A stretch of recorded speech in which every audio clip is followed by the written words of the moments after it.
بسم اللہ الرحمن الرحیم والصلاة والسلام علی رسولہ الکریم وعلی آلہ واصحابہ ومن تبعہم بإحسان الی یوم الدین رضوان اللہ تعالی علیہم اجمعین، اما بعد۔ بزرگوں اور دوستوں، آپ کو یاد ہوگا کہ ہم لوگوں نے یہاں پہ اس سلسلہ وار درس قرآن میں سورہ نساء کی 28ویں آیت تک کے مضمون کو سنا تھا گزشتہ جمعہ۔ آج اس سے آگے کی آیات کے مضمون کو ملاحظہ فرمائیے۔ اعوذ باللہ من الشیطان الرجیم، بسم اللہ الرحمن الرحیم۔ یا ایھا الذین آمنوا لا تاکلوا اموالکم بینکم بالباطل الا ان تکون تجارۃ عن تراض منکم ولا تقتلوا انفسکم ان اللہ کان بکم رحیما ومن یفعل ذلک عدوانا وظلما فسوف نصلہ نارا وکان ذلک علی اللہ یسیرا۔ اے لوگوں جو ایمان لائے ہو، اے لوگوں جو ایمان لائے ہو، لا تاکلوا اموالکم بینکم بالباطل، آپس میں ایک دوسرے کا مال باطل طریقے سے، ناجائز طریقے سے، غلط طریقے سے نہ ہڑپ جاؤ، نہ کھا جاؤ۔ الا ان تکون تجارتا عن تراض منکم، سوائے اس کے کہ آپس کی رضامندی سے تم لین دین کر رہے ہو، تجارت ہو۔ ولا تقتلوا انفسکم، اور نہ ہی آپس میں ایک دوسرے کی جان مارو اور نہ اپنے آپ کو مارو۔ ان اللہ کان بکم رحیما، اور بے شک اللہ تعالیٰ تم پر رحمان ہے، رحیم ہے، تمہارے معاملے میں بڑا مہربان ہے تمہارے لیے۔ ومن یفعل ذلک عدوانا وظلما، جو کوئی ایسا کرے گا سرکشی کے ساتھ، ظلم کے ساتھ، دوسروں کے مال کو ہڑپے گا، دوسروں کی جان کو مارے گا، اپنی جان کو نقصان پہنچائے گا سرکشی اور ظلم کے ساتھ، فسوف نصلہ نارا، تو ان قریب ہم اس کو آگ میں جھونک دیں گے، آگ میں ڈال دیں گے۔ وَكَانَ ذَلِكَ عَلَى اللَّهِ يَسِيرًا، اور یہ کام اللہ کے لیے مشکل نہیں ہے۔ جو لوگ یا ایھا الذین آمنوا کا مصداق اپنے کو سمجھتے ہیں، مومن سمجھتے ہیں، مسلمان سمجھتے ہیں، اور اگر ان کو یہ خیال ہے کہ وہ جہنم میں نہیں جائیں گے، وہ اللہ کی سزا ان کو نہیں ملے گی، تو یہ فریب میں نہ رہیں، اس مغالطے میں نہ رہیں۔ اگر وہ اللہ کے حکم کو توڑیں گے، فسوف نصلہ نارا، ہم ان کو جہنم میں جھونک دیں گے۔ یہ ہمارے لیے آسان ہے۔ وَكَانَ ذَلِكَ عَلَى اللَّهِ يَسِيرًا، اللہ پہ یہ چیز آسان ہے، اللہ کو یہ افسوس نہیں آئے گا کہ یہ تو مومن ہیں، اگر انہوں نے میرا حکم چھوڑ دیا، توڑ دیا تو کوئی بات نہیں، ان کو اٹھاؤ اور جنت میں ڈال دو۔ یہ تو مومن ہیں بیچارے، انہوں نے اگر میری بات نہیں سنی، انہوں نے آپس میں ایک دوسرے پہ ظلم کیا تو کوئی بات نہیں، انہیں جہنم میں ڈال دو۔ اللہ کو افسوس نہیں آئے گا، اللہ کے لیے مشکل نہیں ہے کہ وہ اپنے آپ کو مومن سمجھنے والوں کو جہنم میں ڈال دے، اگر انہوں نے اللہ کے احکام کو توڑا ہے، چھوڑا ہے۔ یہ دو آیتیں ہیں لگاتار۔ اس میں جو پہلی آیت ہے جس کا مضمون ہم لوگوں نے سنا کہ آپس میں ایک دوسرے کا مال نہ ناجائز طریقے سے ہڑپو اور نہ ایک دوسرے کی جان مارو اور نہ اپنی جان مارو، یہ جتنے بھی ترجمے ہیں سب ملا کے ہم آپ کو سنا رہے ہیں۔ یہ مضمون ایک بار پہلے بھی ہم لوگ سن چکے ہیں، اور وہاں پر بھی اس کو اس انداز میں بات بتائی گئی تھی کہ جب اللہ تعالیٰ یہ کہہ رہا ہے کہ آپس میں ایک دوسرے کا مال باطل طریقے سے، ناجائز طریقے سے نہ کھاؤ، تو ہمارا ذہن صرف چند چیزوں کی طرف چلا جاتا ہے۔ جھوٹ بول کر نہ ہڑپو، دھوکہ دے کر نہ ہڑپو کسی کا مال، اسی طرح کی رشوت ہے، خیانت ہے، ناجائز قبضہ ہے، حق تلفی ہے، اس طرح کی چند چیزیں جو ہمارے ذہن میں چلی آتی ہیں، عمل نہیں ہو پاتا ان پر بھی۔ خیر، قرآن اور رسول صلی اللہ علیہ وسلم کے جو فرمودات ہیں، ان کی جو باتیں بتائی گئی ہیں، ان چیزوں کو دیکھنے کے بعد یہ بات سمجھ میں آتی ہے کہ باطل طریقہ سمجھنے کے لیے یہ سمجھ لینا ضروری ہے کہ کیا صحیح طریقہ ہے۔ صحیح طریقہ کیا ہے؟ صحیح طریقہ ایک آدمی سے دوسرے آدمی کے پاس مال کے انتقال کا، مال کے ٹرانسفر کا، ٹرانسفر آف ویلتھ کا، from one person to another اور from persons to a person, ایک آدمی سے کئی لوگوں تک یا کئی لوگوں سے ایک آدمی تک، مال کے ٹرانسفر کا، ویلتھ کے ٹرانسفر کا طریقہ صرف 4 ہے جائز، لیگل شرعی وے. شریعت نے صرف 4 طریقہ جائز بتایا ہے. پہلا طریقہ سمجھنا بہت آسان ہے. کسی نے اپنی خوشی سے، اپنی رضا و رغبت سے کسی کو کچھ گفٹ دیا، عطیہ، ہبہ، گفٹ دیا اپنی خوشی سے، کام نکالنے کے لیے نہیں. کام نکالنے کے لیے تو دیا جاتا ہے، وہ رشوت ہے. اپنی خوشی سے کسی نے کسی کو کچھ گفٹ کیا ہے، دیٹ از دا شرعی وے، فرسٹ ون. دوسرا طریقہ یہ بھی سمجھنا آسان ہے، میراث کی منتقلی، جو وراثت میں ملتا ہے، شریعت کے قاعدے پر جو وراثت میں ملا مال وہ جائز ہے. اس طرح سے کسی کے پاس سے کسی اور کے پاس گیا، یہ جائز ہے. تیسرا طریقہ آپس کی رضامندی سے کسی نے اپنی کوئی خدمت دی اور اس خدمت کا معاوضہ لیا، اور یہ جو معاوضہ لینا ہے یہ رضامندی سے ہے، باہمی قرارداد سے. کوئی بھی خدمت دے رہا ہے، جیسے نوکری وغیرہ ہوتی ہے نا، وہ اپنی خدمت دے رہا ہے، ہم ٹائم دیں گے، اپنی صلاحیت خرچ کریں گے، اس کا پیسہ لیں گے. ایون مسجد میں امامت کرنے والے لوگ اور اذان دینے والے لوگ یہ بھی پیسہ کس چیز کا لیتے ہیں؟ وہ اپنا وقت دے رہے ہیں، وقت کا معاوضہ لے رہے ہیں. نماز پڑھانے کا معاوضہ نہیں لیتے، اذان دینے کا معاوضہ نہیں ہے، وہ وقت کا معاوضہ ہے، وقت دے رہے ہیں. تو کوئی بھی آدمی کسی بھی طریقے سے اپنی کوئی سروس پرووائڈ کرتا ہے، چاہے وہ جاب کے طرح سے ہو یا پھر کام کریں گے اور اتنا کمیشن لیں گے، باہمی رضامندی ہونی ضروری ہے. جس کا کام کر رہے ہیں اور جو کام کر رہا ہے دونوں میں بات طے ہونی ضروری ہے. یہ ہو گیا تیسرا طریقہ. اور چوتھا طریقہ یہ ہے کہ آپس کی ہی رضامندی سے کوئی خرید و فروخت ہو. خرید و فروخت، کوئی سامان بیچ رہا ہے اور کوئی سامان خرید رہا ہے، اور اس سامان کا دام طے کیا ہے ان لوگوں نے، کم کرایا ہے، بیچنے والے نے اس کم پر رضامندی ظاہر کی ہے، ہاں ٹھیک ہے اوکے اتنے میں دے دیں گے. تو یہ صرف 4 طریقہ ہے. شریعت نے صرف ان 4 طریقوں کو جائز کہا ہے، حق کہا ہے. ان 4 طریقوں سے مال کی منتقلی، ٹرانسفر آف ویلتھ، چاہے وہ کرنسی نوٹ کی شکل میں ہو، چاہے سر و سامان کی شکل میں ہو، چاہے زمین جائیداد کی شکل میں ہو، کسی بھی شکل میں، صرف ان 4 طریقوں سے جائز ہے. باقی ہر 5واں طریقہ ناجائز، باطل ہے. اور ان 4 طریقوں کے اندر کوئی یہ نہ سوچے کہ اس میں شراب اور جوا اور رشوت، وہ سب بھی تو بہت سی چیز، زناکاری، بہت ساری چیز تو آپس کی رضامندی سے ہو جاتی، وہ سب چیزیں تو حرام ہیں ہی، وہ سب چیزیں تو ڈکلیئرڈ ہیں، illicit، illegal، ناجائز. لیکن جو ڈکلیئرڈ نہیں ہے، جس کے بارے میں آدمی کو سمجھنے میں کنفیوژن ہو جاتا ہے، ان چیزوں میں ان 4 باتوں کو ملحوظ رکھنا ہے انسان کو، مومن کو جو یا ایھا الذین آمنو کا اپنے آپ کو ایڈریس ہی سمجھتا ہے. یس وی آر ایڈریسڈ، اللہ از ایڈریسنگ اس. جو اپنے آپ کو مومن سمجھتا ہے اس کو اس بات کا خیال رکھنا ہوگا.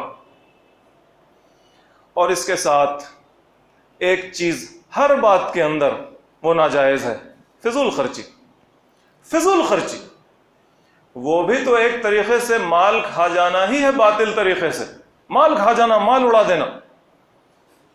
جس وقت بھی ہو، جن حالات میں بھی ہو، ہر حال میں فضول خرچی ناجائز ہے، چونکہ مال سے جڑی ہوئی بات ہے. مال کا ذکر ہو رہا ہے نا، لا تاکلوا اموالکم بینکم بالباطل، آپس میں ایک دوسرے کے مال ناجائز طریقے سے نہ کھاؤ، نہ ہڑپو. تو یہ جو ایک اصولی بات تھی وہ ہم لوگوں نے سن لی. اس کے ساتھ سپورٹیو بات، مال کی بات ہے تو سپورٹیو بات بھی ہونی چاہیے. سپورٹیو بات یہ ہے کہ فضول خرچی بھی ہر حال میں ناجائز ہے، ہر حال میں باطل ہے. کسی بھی موقع پر فضول خرچی جائز اور حق نہیں ہو سکتی. مسجد بنانے کے لیے بھی فضول خرچی جائز نہیں ہے.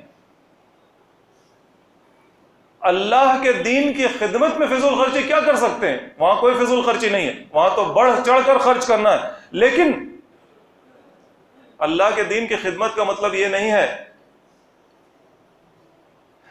کہ جب تک سنگ مرمر پر سجدہ نہ ہوگا سجدہ نہ ہوگا، جب تک موٹی قالین پر سجدہ نہ ہوگا سجدہ نہ ہوگا، جب تک اے سی نہ چلے گا سجدہ نہ ہوگا، خشوع و خضوع نہ اختیار کیا جا سکے گا. موسم گرمی کا آ رہا ہے، جب تک کہ ایئر کنڈیشن نہ چلے تو پھر لو لگانا مشکل ہے اللہ کی طرف. کیسے خشوع و خضوع سے نماز پڑھے؟ یہ دین پر خرچ کرنے کا مطلب نہیں ہے. رمضان میں، روزوں میں افطار کرانا، افطاری کرانا، لوگوں کو روزہ کھلوانا، یہ اللہ کے دین کی خدمت کا کام ہے. لیکن ایسا کبھی نہیں ہوتا کہ جب تک کہ دسترخوان پر انواع اقسام کی چیزیں نہ ہوں تب تک لوگ افطار نہ کر پائیں گے. آپ کا نبی تو پانی سے بھی افطار کھول لیتا تھا نا، روزہ کھول لیتا تھا. آپ کا نبی تو ایک کھجور سے بھی روزہ کھول لیتا تھا. آپ کا نبی تو تھوڑے سے پانی میں برف ملا کر، لسی بنا کر، دہی ملا کر، دودھ ملا کر اس سے بھی روزہ کھول لیتا تھا. تو یہ حال نہیں ہونا چاہیے کہ افطار کرانے میں بھی جب تک کہ پیٹ نہ بھرے، جب تک کہ تھالی نہ بھرے، جب تک کہ دسترخوان نہ سج جائے پورے طور پر، اور جب تک کہ مہنگے قسم کی چیزیں نہ ہوں تب تک لوگوں کا افطار کرانے کا فائدہ نہیں ہوگا، ثواب نہیں ملے گا. یہ بھی باطل طریقے سے مال ہڑپنا ہے، جس کا بھی مال ہوگا. اور عید میں جب تک کہ ہزاروں کا جوڑا نہ بن جائے عید نہ ہوگی اور روزے کا ثواب نہ ملے گا. یہ بھی ناجائز ہے، یہ بھی باطل طریقہ ہے، اور یہ تو ہر حال میں باطل ہے. لیکن اگر حالات ایسے ہوں کہ ایک طرف مائیں کہ جن کے پیٹ میں بچہ تو ہے لیکن کھانا نہیں ہے نا مائیں؟ دنیا میں ایسی مائیں ہیں نا جن کے پیٹ میں بچہ ہے، جن کے چھاتی سے لگا ہوا بچہ ہے لیکن اس کے پیٹ میں اناج نہیں ہے. اس وقت کوئی اس طرح سے کھائے کہ لگتا ہے کہ بس آج ہی اسے کھانا ملا ہے. اس حال میں کھانا کیسا رہے گا؟ اس حال میں افطار کی دعوتیں اڑانا کیسا رہے گا؟ وہ بھی تو مال سے آ رہا ہے نا، وہ دعوت افطار بھی تو مال سے آ رہی ہے. اس حال میں کہ جب لوگوں کے گھر ملبے میں تبدیل ہو چکے ہیں نا، ہمارے اور آپ کے بھائیوں کے گھر ملبے میں تبدیل ہو چکے ہیں. اس حال میں اگر ٹائلز لگائی جائے، پچھلی زمین توڑ کر سنگ مرمر لگایا جائے تو یہ باطل طریقے سے مال ہڑپنا ہے نا. وہ اپنا ہی مال ہے لیکن کتنا باطل طریقہ ہے. اس حال میں کہ جب مسجد کی میناریں گر چکی ہیں، کھڑی میناریں زمیں بوس ہیں، اس حال میں کہ جب مساجد کے گنبد اور ان کی چھتیں زمین سے لگ چکی ہیں، ان حالوں میں لگ چکی ہیں نا، ہماری اور آپ کی مسجدوں کی عمارتیں زمین سے لگ چکی ہیں نا. اس حال میں اگر ہم اپنی مسجدوں میں اے سی اور قالین اور گنبد اور مینار اس کا خیال کریں تو یہ اپنا مال باطل طریقے سے کھا جانا ہے.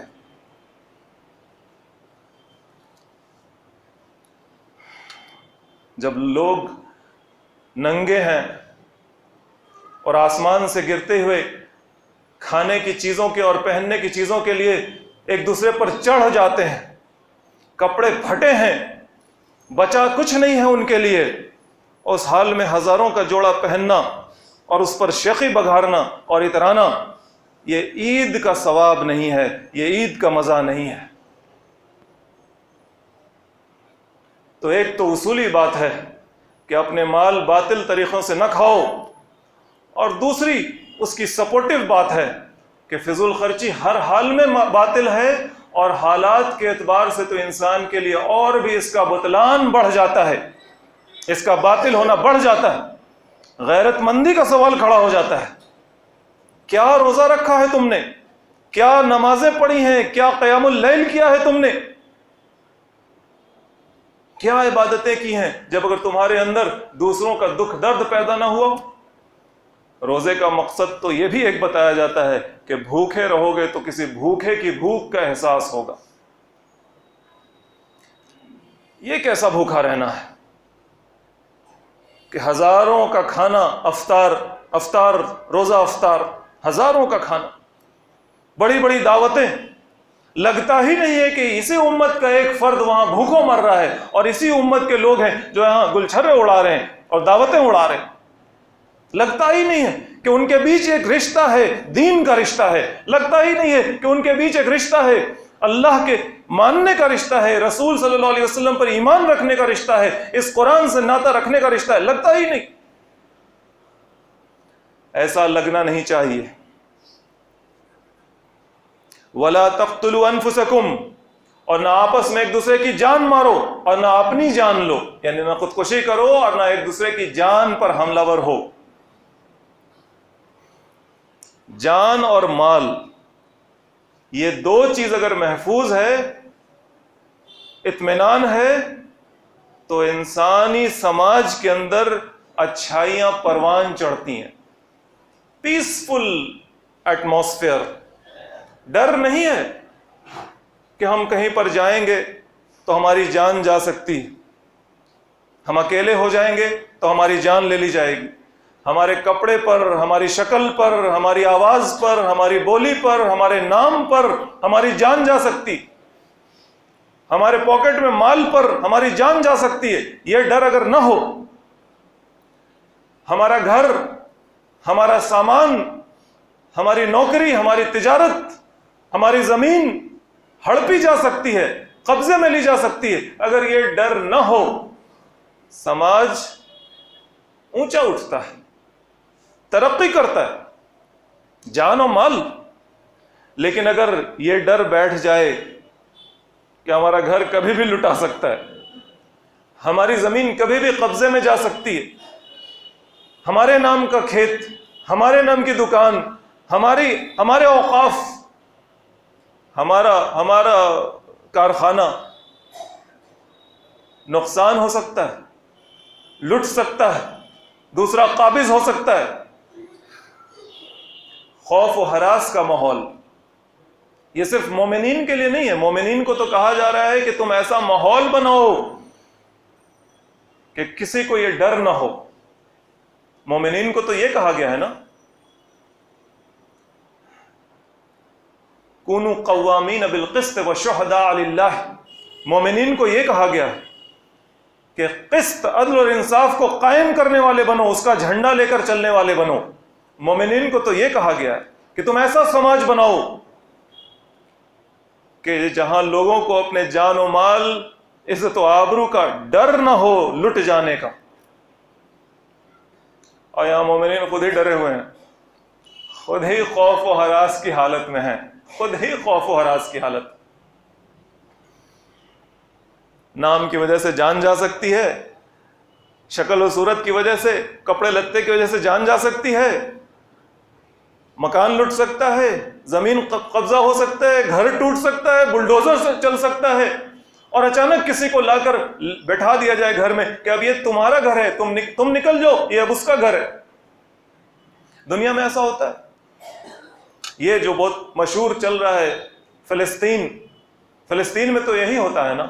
آپ لوگوں نے سنا ہوگا برابر، اگر نیوز وغیرہ میں سنتے ہوں گے، اللیگل سیٹلرز. یہ کون لوگ ہوتے ہیں بھائی؟ یہ جو یوروپ سے اور امریکہ سے اور ادھر ادھر سے یہاں بھارت سے بھی جاتے ہیں، اسرائیل پہنچ جاتے ہیں. وہ فلسطین جس کو اسرائیل کا نام دے دیا گیا ہے، وہاں پہنچ جاتے ہیں، اور وہاں کی قابض حکومت وہ کسی مسلمان کے گھر میں جاتی ہے، اس کے فوجی جاتے ہیں اور ان لوگوں کو نکالتے ہیں باہر، دروازہ کھٹکھٹاتے ہیں، نکالتے ہیں باہر اور کہتے ہیں اب تم یہاں نہیں رہ سکتے. آپ لوگ یہ 4 آئے ہیں ہندوستان سے، ناگالینڈ سے ہندوستان سے گئے ہیں نا، اور یہ آئے ہیں یوروپ سے، اور یہ آئے ہیں امریکہ سے، یہ اب یہاں رہیں گے، ان کا گھر. آپ کے اور ہمارے بھائی بہن وہ چابی لے کر گلے میں ٹانگ لیتے ہیں، ہو گیا اب ہمارے گھر کی یہی نشانی بچی ہے، یہی چابی ہماری نشانی۔ چائنا میں آپ کے گھر میں اچانک فون آتا ہے، آپ کے بھائی بہنوں کے گھر میں فون آتا ہے اور کہا جاتا ہے کہ فلاں صاحب آئیں گے یا فلاں صاحبہ آئیں گی، اب سے وہ آپ کے رشتہ دار ہیں، آپ کے ساتھ رہیں گے یا آپ کے ساتھ رہیں گی۔ اور ایک سرکاری آدمی یا ایک سرکاری خاتون آتی ہے، اب وہ آپ کا بھائی بند یا بہن بن گئی، گھر کا فرد اور فرد بن گیا یا بن گئی، اور ساتھ میں رہنا کھانا پینا ہے، وہ رشتہ دار بن گیا۔ اور آپ کو سکھائے گا کہ آپ کیسے چائنیز کلچر میں، چائنیز سنسکرتی میں آپ کیسے رچیے بسیے۔ اور یہ جو آپ کا مکہ مدینہ سے جڑا ہوا تعلق ہے، اس تعلق کو چھوڑ کر اب آپ چائنیز کلچر، چائنیز سنسکرتی میں بس جائیے، یہاں کے حساب سے سب کچھ کیجئے، آپ چائنیز ہیں۔ چائنا دور نہیں ہے یہاں سے،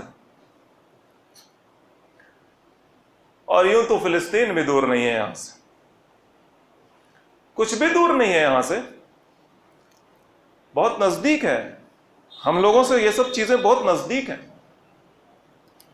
اللہ تعالیٰ کہہ رہا ہے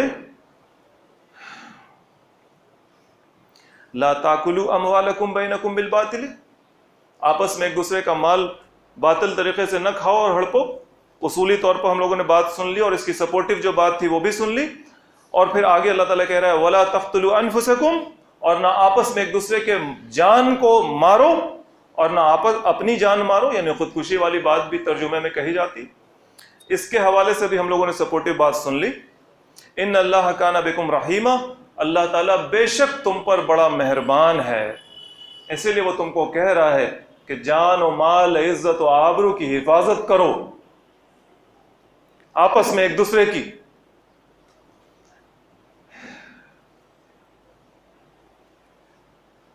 تم سے آپس میں ایک دوسرے کو ڈر نہ ہو، ایک مسلمان کو دوسرے مسلمان سے اس کی جان و مال، عزت و آبرو کا ڈر نہ ہو۔ دوسرا کیا کرے اور کیا کر جائے یہ تو کلیئر ہو گیا کہ دوسرا جو یا ایھا الذین آمنو کا مصداق اپنے کو نہیں سمجھتا، وہ تو آئے گا، وہ تو جان بھی مارے گا، مال بھی ہڑپے گا۔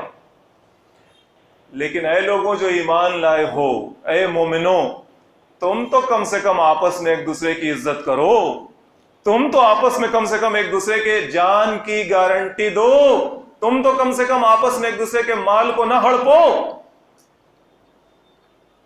اب یہ سپورٹیو ٹاک کا تھرڈ سٹیج ہے۔ پہلا اصولی سٹیج تھا، دوسرا دوسروں کے ساتھ کیا معاملہ ہے، اور پھر یہ تھرڈ سٹیج جس میں ہم آپس میں ایک دوسرے کے ساتھ کیا کرتے ہیں، آپس میں کیا کرتے ہیں۔ کون سا مسلم معاشرہ ہے، وہ ایک چھوٹا سا محلہ ہو، ایک چھوٹا سا گاؤں ہو، یا بڑا سا گاؤں ہو، بڑا سا محلہ ہو، ایک شہر ہو، حیدرآباد، جوناگڑھ، بھوپال اور کشن گنج، مرشد آباد، بڑا شہر، مسلمان ہی مسلمان، کیا کسی بھی جگہ ایک مسلمان کو دوسرے مسلمان سے اپنی جان، مال، عزت و آبرو کا خوف نہیں ہے؟ ہے، اور یقیناً دوسروں سے زیادہ ہے، دوسروں سے زیادہ ہے۔ زمین ہڑپنا رشتہ داری میں، زمین ہڑپنا جو قبرستان کی ہو زمین، اوقاف کی ہو زمین، مساجد کی دکانیں ہوں، قبرستان کی دکانیں ہوں، قبرستان کی زمینوں پر بنی ہوئی دکانیں ہوں، امام بارگاہوں کی زمینوں پر بنی ہوئی دکانیں ہوں، چھوٹی چھوٹی دکانیں جن کو کٹرا کہا جاتا ہے، رشتہ داروں کا گھر بٹوارے میں ہڑپنا، کیا یہ انجانی باتیں ہیں؟ کیا کوئی یہ کہہ سکتا ہے کہ نہیں نہیں مسلمان ایسا نہیں کرتا، مسلمان ایسا نہیں کرتا؟ مسجد کا چندہ ہو، دینداری کے نام پر کیا ہوا چندہ ہو، ڈونیشنز آن ریلیجس گراؤنڈز، کیا اس میں بندر مارٹ نہیں ہوتی، ادارے ہوں مسلمانوں کے بڑے بڑے ادارے، سنستھائیں، وہاں کیا مال کے نام پر ایک دوسرے پر غبن کا الزام نہیں لگتا؟ اور پھر کیا جان نہیں جاتی؟ ایک مسلمان کو یہ یقین ہوتا ہے کہ دوسرا مسلمان میری جان نہیں لے گا، کچھ کر دے گا، لڑ لے گا، پٹائی کر دے گا، منہ پر تھوک دے گا، لیکن جان تو نہیں لے سکتا ہے۔ کیا یہ یقین ہے ایک مسلمان کو دوسرے مسلمان سے؟ نہیں ہے یقین۔ وہ وہی زمین کے لیے، وہ وہی دکان کے لیے، وہ وہی روپے کے لیے، مال کے لیے، وہ وہی بزنس کے لیے، لڑکی کے لیے، رشتے کے لیے جان لے لیتا ہے، جان لے لیتا ہے۔ اور پھر یہیں تک نہیں رکتا، عمارت کے لیے، جماعت کی عمارت کے لیے، ادارے کی صدارت کے لیے جان لے لیتا ہے، عمارت کے لیے، صدارت کے لیے جان لے لیتا ہے، جان لے لیتا ہے، کیس میں پھنس جاتا ہے۔ بڑے بڑے گرو کہنے کا مطلب صرف ہندو نہیں ہوتا نا، دھارمک گرو کہنے کا مطلب صرف ہندو تو ہوتا نہیں، دھارمک گرو، مذہبی قائدین، ریلیجس لیڈرز کوئی بھی ہو سکتے نا۔ ہندی بولنے کا مطلب ایسا نہیں ہوتا کہ ہندی صرف ہندوؤں کے لیے کہی جا رہی ہے نا۔ دھارمک گرو، مذہبی قائدین، جنہوں نے اپنی مذہبی سیادت بچانے کے لیے، اپنی گدی بچانے کے لیے اپنے رائیولز کو، اپنے رقیب کو مروا دیا۔ مسجد میں افطار کرنے کے لیے جان لے لی جاتی ہے، افطاری۔ آپ کو یاد رہے، بہار ایک صوبہ ہے، بھارت ورش میں بہار ایک صوبہ ہے، وہاں ایک شہر ہے گیا میں ایک علاقہ ہے، غالباً اس کا نام وائٹ ہاؤس کمپاؤنڈ ہے۔ اس میں کچھ سال پہلے اے سی کے پاس بیٹھنے کے لیے ایک آدمی سے دوسرے آدمی کی لڑائی ہوئی، اے سی کے پاس بیٹھنے کے لیے، اور وہ آدمی کو دوسرے آدمی نے مار دیا، گھر سے تلوار لائی اور مار دی۔ Correct me if I am wrong, ہم نے یہ نیوز پڑھی تھی۔ اور اسی بہار صوبے میں غالباً چھپرا نام کا ایک شہر ہے، وہاں رمضان میں افطار کرانے کے لیے مسجد میں دسترخوان بچھے، اس دسترخوان پر کٹورے میں چنا رکھا جائے یا ڈائریکٹ دسترخوان پہ رکھ دیا جائے، اس پر بحث ہوئی، لوگ مارے گئے مسجد میں۔ دس از وی آر، یہی ہیں ہم لوگ، یہی ہیں، وہی ہمارے بھائی بہن اور وہی ہم لوگ، یہ ہے ہمارا کلچر، یہ ہم ڈیولپ ہوئے ہیں، یہ ہے ہم خونی مسلمان، خونی۔